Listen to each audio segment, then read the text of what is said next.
Seja bem-vindo à nossa jornada devocional, compartilhando palavras de fé, amor e esperança. Nós estamos no dia 26 de janeiro. O tema do nosso devocional é Céus Abertos e Espírito Derramado. O nosso texto base está em João capítulo 1, versículo 25, que diz: Digo a verdade, vocês verão o céu aberto e os anjos de Deus subindo e descendo sobre o Filho do Homem. Esse devocional vai começar dizendo que a realidade do reino de Deus transcende a esfera visível e material. É uma dimensão espiritual onde céus abertos e o derramamento do Espírito Santo são uma constante. Jesus nos revela que o seu reino não pertence a este mundo e, ao ensinar sobre o novo nascimento, enfatiza a necessidade de nascer do alto para realmente ver e entrar no reino de Deus. Essa nova perspectiva de vida não está limitada pelas barreiras físicas ou pelas restrições humanas.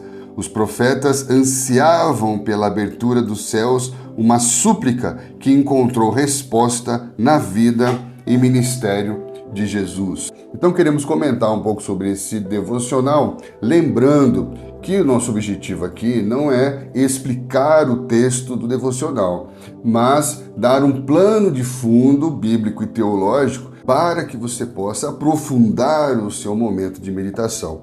Quando nós falamos sobre céus abertos, uma expressão muito comum no nosso contexto de oração, de intercessão, é muito provável que estejamos usando como base para essa expressão a profecia de Isaías, em Isaías 64, versículo 1, em que ele diz: Ó, se fendesses o céu e descesses. Está falando de um rasgar do céu e o Senhor descer, expressando um clamor profundo por uma intervenção divina num momento muito difícil que o povo de Israel estava vivendo. Está falando de Deus romper com toda a separação que parecia existir entre Deus e aquele momento que eles estavam vivendo no seu contexto atual.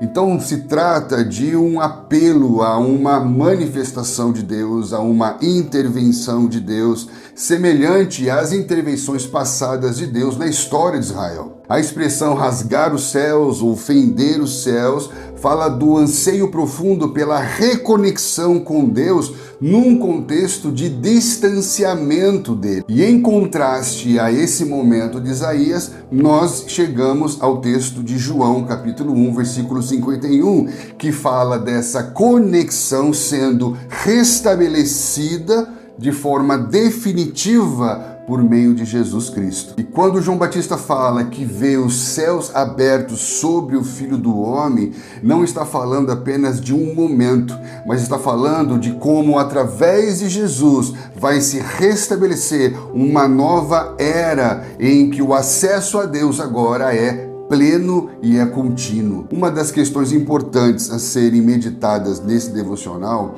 tem a ver com o sentimento de estarmos à espera de algo, como se nada tivesse acontecido.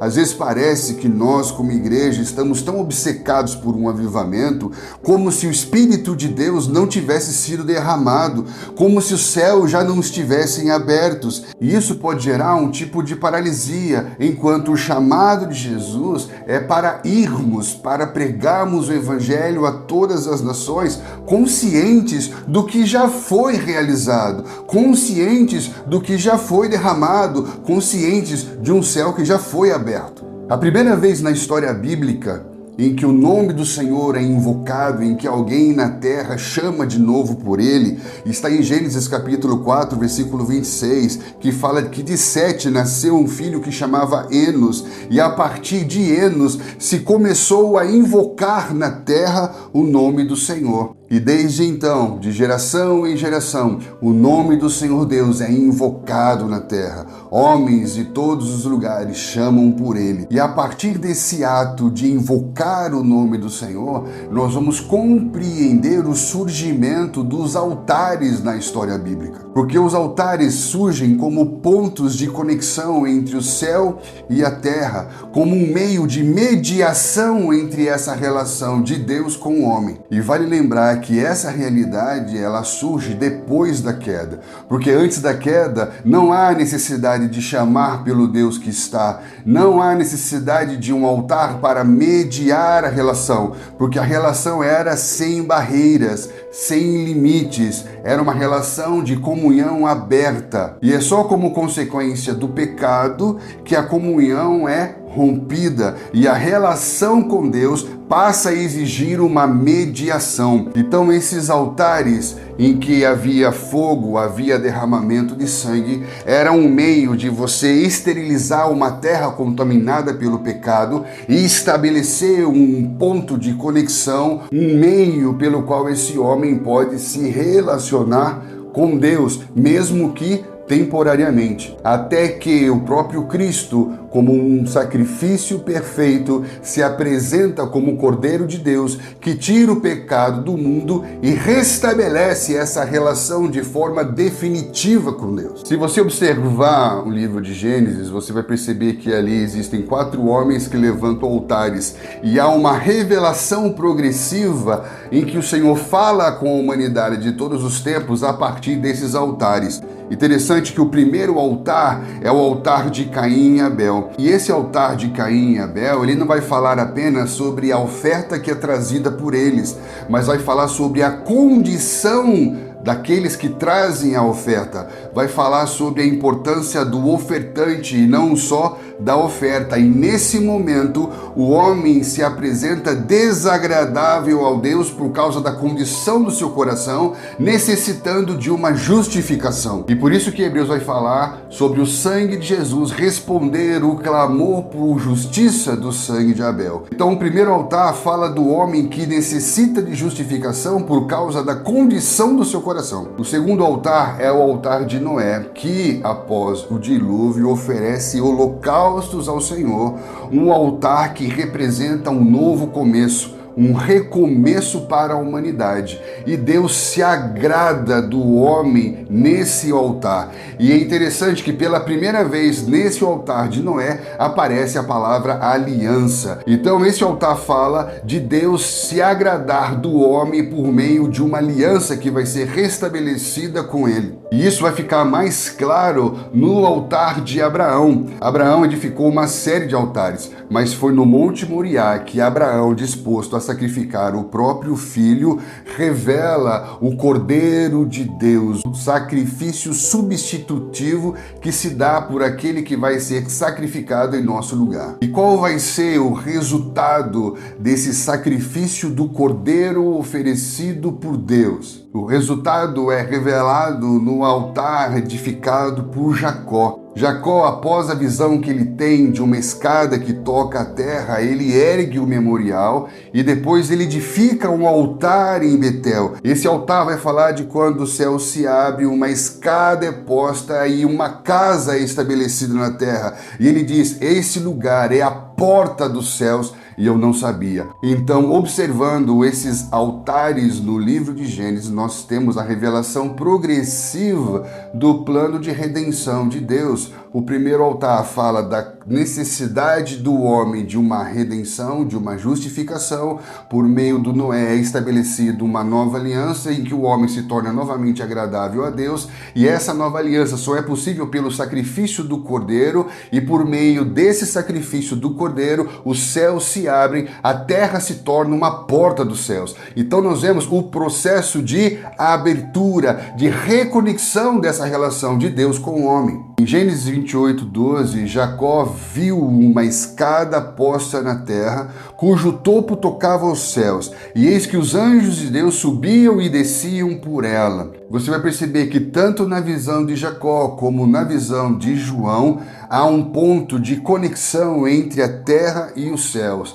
Mas o que era sombra em Jacó vai se tornar agora realidade na visão de João por meio de Jesus Cristo. E é muito interessante você entender isso, que assim como a partir de Jacó é estabelecido o fundamento da casa de Deus em Israel como uma porta dos céus, na visão de Pedro em Mateus capítulo 16, ele também tem a revelação do Filho, a partir do qual é edificada a sua igreja. Perceba que a primeira vez que aparece a expressão casa de Deus na Bíblia, no Antigo Testamento, está totalmente relacionado com a primeira vez que aparece a casa de Deus como igreja no Novo Testamento. Ambos estão edificados sobre uma pedra, ambos falam de um lugar de movimentação espiritual, porque assim como em Jacó você vê anjos subindo e descendo, Jesus vem trazendo essa realidade de anjos subindo e descendo sobre ele, e em Mateus 16 ele fala que ao estabelecer essa casa, essa igreja agora, ela tem chaves do reino dos céus para mover coisas espirituais ao ponto das portas do inferno não resistirem sobre ela. Presta atenção, olha como ele vai falando de uma realidade que é trazida por Jesus e ela vai ser vivenciada pela igreja, uma igreja que está sentada com Cristo em regiões celestiais, uma igreja que tem chaves espirituais, as chaves do reino dos céus para movimentar na terra a partir dos céus, e as portas do inferno não prevalecem sobre ela. Essas chaves do reino dos céus fala da igreja com autoridade espiritual para ligar e para desligar, para liberar e para reter. Fala de uma igreja que tem a capacidade de se movimentar na terra a partir da realidade dos céus. Se você traçar uma linha do tempo, você consegue perceber a revelação progressiva dessa realidade que nós acessamos hoje. Porque a partir de Jacó é estabelecido um fundamento, um homem. De um homem nasce uma família. De uma família nasce um povo de tribos. E de um povo de tribos nasce uma nação, a nação de Israel. E da nação de Israel nasce o Messias. E do Messias estabelece uma igreja. E essa igreja é que tem as chaves do reino dos céus para se movimentar na terra a partir dessa realidade espiritual. É como se em Jacó ele tivesse visto o filho no topo da escada. E conforme nós vamos acompanhando a linha do tempo, esse filho desce a escada até trazer essa realidade de céus abertos para a terra e colocar a igreja dentro dessa realidade. Portanto, todo o clamor profético que existia a respeito do rasgar os céus, como o Salmo 144:5 que diz: abaixa, Senhor, os teus céus e desce. Todo esse clamor vai encontrar o seu ponto de cumprimento em Cristo. É como se o próprio Filho, na oração do Pai Nosso, se identificasse com esse clamor de todas as gerações. Pai nosso que estás nos céus, venha o teu reino, seja feita a sua vontade, assim na terra como nos céus. E o mesmo Filho que faz essa oração sacerdotal de invocação é o Filho que se torna a resposta para que essa realidade possa ser estabelecida na terra como nos céus. E por que nós falamos sobre céus abertos e Espírito derramado? Porque por meio de Cristo Jesus, o Espírito Santo pousa sobre ele traz essa realidade dos céus para a terra, porque a palavra pousar tem a ver com estabelecer. Portanto, Cristo vem inaugurar a realidade do reino dos céus na terra, respondendo ao clamor de todas as gerações. Por isso que no momento da sua crucificação, o véu se rasga de alto a baixo no templo. Por isso que João vai declarar: eu vejo os céus abertos sobre o Filho do Homem. Ele está falando que uma das evidências de céus abertos é movimentação espiritual. Ele vai falar de uma movimentação contínua de anjos descendo. O que são anjos descendo? Anjos trazendo mensagens, anjos trazendo palavras que estão para se cumprir. E o que são anjos subindo? São anjos cujas palavras se cumpriram. Então, sob o Filho do Homem há uma movimentação espiritual de profecias se cumprindo e novas palavras sendo anunciadas para se cumprirem através da igreja. Entendemos esse princípio de céus abertos, é o ponto de partida para que possamos viver essa movimentação espiritual sobre as nossas vidas. A grande verdade é que nós não podemos mais viver como se nada tivesse acontecido. Nós não podemos viver esperando algo acontecer para que possamos nos movimentar. Nós não podemos mais viver como se nada tivesse acontecido. Os céus foram abertos e hoje nós temos livre acesso à presença de Deus. Deus e podemos viver, experimentar essa movimentação espiritual sobre a nossa vida. O fato é, irmãos, que se algo está fechado hoje, o que está fechado não é o céu, mas é o nosso coração. Se algo está fechado hoje, é o nosso entendimento. A partir do Filho, o Pai inaugura a sua movimentação na terra por meio do Espírito Santo. O reino vai falar sobre essa realidade acessível a todos os que creem. E o que Deus abre, ninguém pode fechar. Portanto, queridos, nós não podemos justificar a nossa falta de iniciativa no reino de Deus à espera por algo que está por acontecer, porque o que precisava acontecer já aconteceu. O Filho se fez homem, habitou entre nós e abriu um novo e vivo caminho que nos leva à realidade espiritual de uma vez por todas e para sempre. E sobre a igreja há uma movimentação espiritual, e esta igreja tem as chaves do reino dos céus para se mover na terra a partir dessa realidade celestial. Hebreus capítulo 10, versículo 19 fala: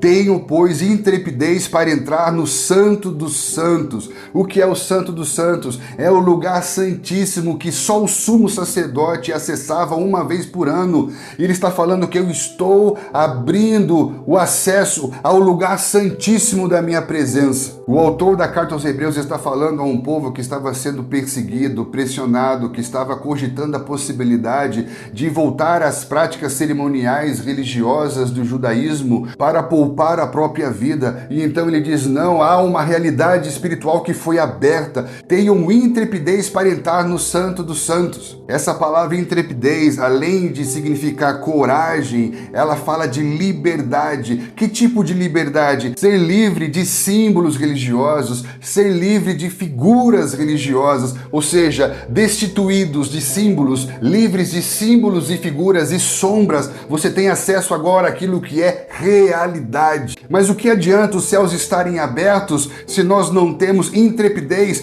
para entrar na santa presença de Deus pelo novo e vivo caminho que nos foi aberto, que é o corpo de Cristo que foi partido por nós? A obra consumada de Cristo rasgou o véu do templo. A obra consumada de Cristo quebrou as paredes que dividiam os homens e fez de todos os homens um novo homem só nele mesmo, representando o fim de todas as separações e reconciliando todas as coisas por meio da cruz. Agora todos que estão em Cristo têm acesso à presença do Pai por meio do Espírito Santo. E isso é uma realidade contínua. Na sombra, o sacerdote entrava e saía. Na realidade, nós temos acesso de uma vez por todas e para sempre. Em Cristo, todo o anseio de Davi por habitar no seu santuário, por morar no lugar da sua presença, se cumpre. Salmo 27:4, Davi diz: uma coisa pedi ao Senhor e a buscarei, que eu possa morar na casa do Senhor todos os dias da minha vida. E ainda tem gente que associa isso com um prédio. Ele está falando dessa realidade que foi aberta entre os céus e a terra por meio de Jesus, de estar continuamente, permanentemente e eternamente nessa relação com a presença de Deus. Olha como mais uma vez a gente consegue perceber a revelação progressiva através da história, porque por meio de Páscoa eles são resgatados pelo sangue do Cordeiro. Uma porta de acesso é aberta para uma nova realidade. Quando eles acessam essa nova realidade, nesse ambiente chamado deserto, um lugar sem medidas, em que no horizonte os céus tocam a terra,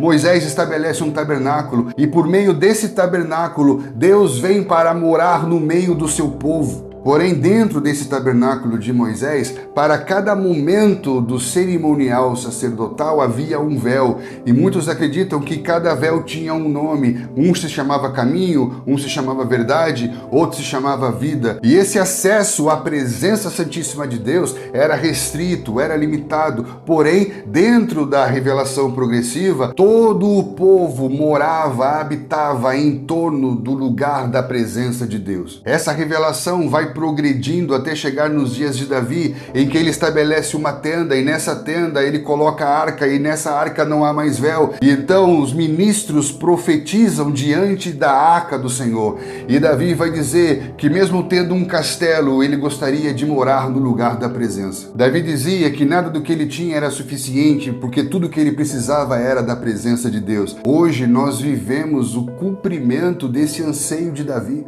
Hoje nós temos acesso a essa presença em qualquer lugar, em todo o tempo. O Espírito de Deus está conosco e nós podemos nos relacionar profundamente com Ele. Então nós não podemos continuar vivendo como se nada tivesse acontecido. Os céus foram abertos e o Espírito de Deus foi derramado. Um novo e vivo caminho se abriu e devemos ter intrepidez, ousadia para viver essa realidade. O nosso futuro como igreja depende de acessarmos essa realidade de céus abertos e Espírito derramado. Nós não podemos condicionar, tocar o mundo com a pregação do Evangelho a um avivamento que o dia virá, porque o Espírito do Senhor já está derramado sobre a igreja. É como se tudo o que Cristo Jesus fez por nós, é como se tudo que o Espírito Santo derramou sobre nós não fosse o bastante para que nós pudéssemos cumprir a nossa missão como igreja do Senhor. Os céus se abriram sobre o Filho do Homem e o Espírito de Deus pousou sobre ele, estando com ele permanentemente.